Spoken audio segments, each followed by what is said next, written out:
ایک اور صاحب جو میرے لیے نئے ہیں لیکن آپ کے لیے شاید نہ ہو، غلام احمد فرقت۔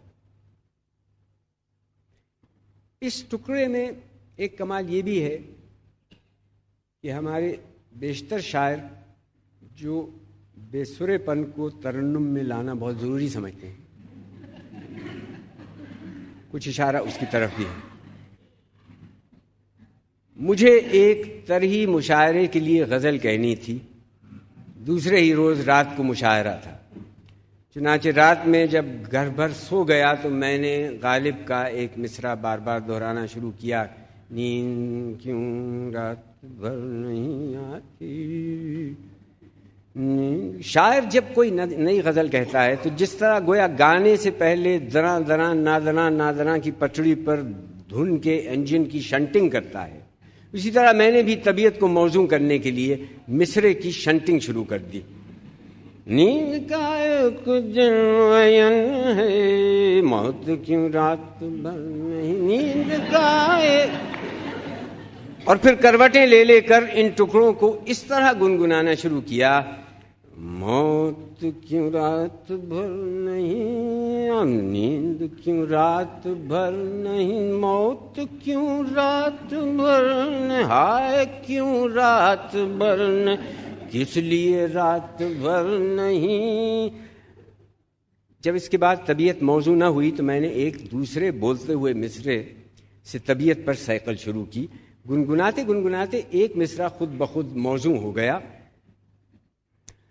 بے وفا تیرے لیے جان سے جانا ہوگا، بے وفا تیرے، پھر میں نے اس کو اس طرح پڑھا، کیا فقط تیرے لیے جان سے جانا ہوگا، آئے کیا تیرے لیے جان سے، صرف تیرے ہی لیے جان سے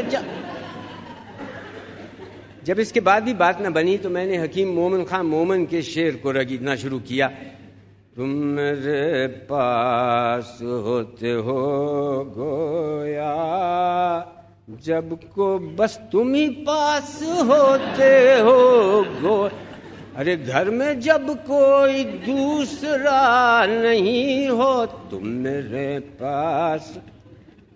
اس کے بعد جب طبیعت قدرے موزوں ہوئی تو میں نے طرح کے مصرے کو گنگنانا شروع کیا، روکنا تم کو ایک قیامت ہے۔ میں اس مصرے پر گرا لگانے میں مصروف تھا کہ محلے کی ایک پالتو بلی جو اکثر رات کو کبھی میرے پاس پائنتی اور کبھی بیگم کی پائنتی آ کر سو جاتی تھی، میرے پلنگ پر آ گئی اور میں اس کو تھپ تھپا کر غزل مکمل کرنے میں مصروف ہو گیا، اور گنگناتے گنگناتے شعر بھی موزوں ہوا تو یہ کہ تم اذاں ہوتے ہی چلی جانا ورنہ میرے لیے قیامت ہے۔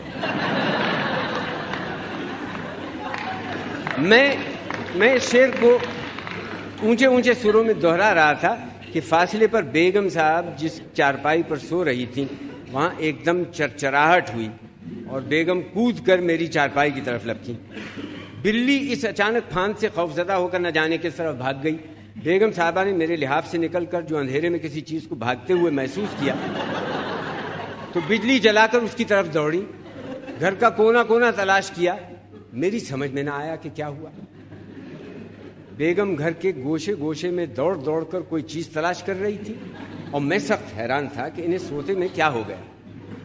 تخت اور چارپائی کے نیچے تک بجلی کی روشنی میں دیکھنے کے بعد وہ میرے پاس آ کر بالکل آپے سے باہر ہو کر بولی، ہاں اب بتائیے کہ آپ نے میرے ساتھ شادی کیوں کی تھی؟ میں نے کہا خیریت تو ہے، یہ اس وقت سوتے سوتے تم کو یہ خیال کیسے پیدا ہوا؟ کانپتے ہوئے بولی، خیال ویال کو چھوڑیے، پہلے آپ یہ بتائیے کہ آپ نے مجھ سے شادی کیوں کی تھی؟ میں نے کہا شادی کا مقصد تو بہرحال تم بھی سمجھتی ہو، یعنی یہی کہ شادی سبھی کرتے ہیں۔ اس پر اور زیادہ گرم ہو کر بولی، نہیں آپ کو اسی وقت بتانا پڑے گا کہ آپ نے میری زندگی برباد کرنے کے لیے شادی کیوں کی، بتائیے اور فوراً بتائیے۔ ان کے غصے کو کم کرنے کے لیے میں نے سوچا کہ اس وقت ترکی بترکی جواب دینے کے بجائے کوئی ایسی بات کہہ دوں جس سے سرے دست ان کا غصہ اتر جائے، مگر ان ڈرامائی حالات میں میں اس درجہ غبی ہو گیا تھا کہ کوئی بات سمجھ میں نہ آئی، تو میں نے کہا کہ والد صاحب نے بھی شادی کی تھی۔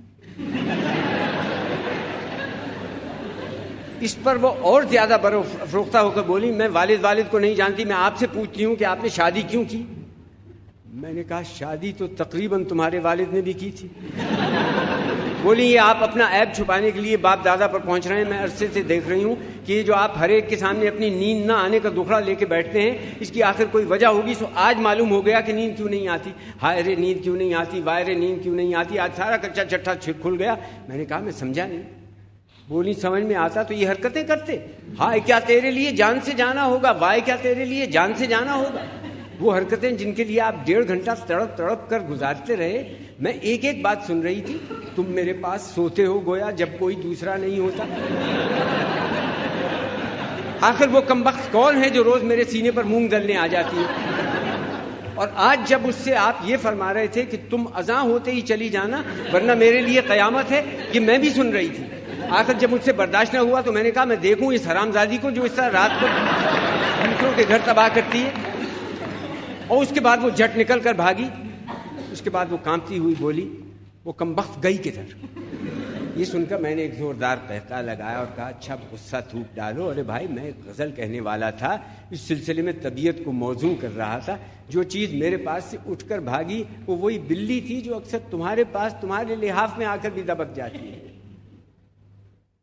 مگر نہ جانے کیا بات ہے کہ اس واقعے کے بعد سے بیگم سوتے وقت اپنی بغل میں ایک ڈنڈا لے کر ضرور سوتی۔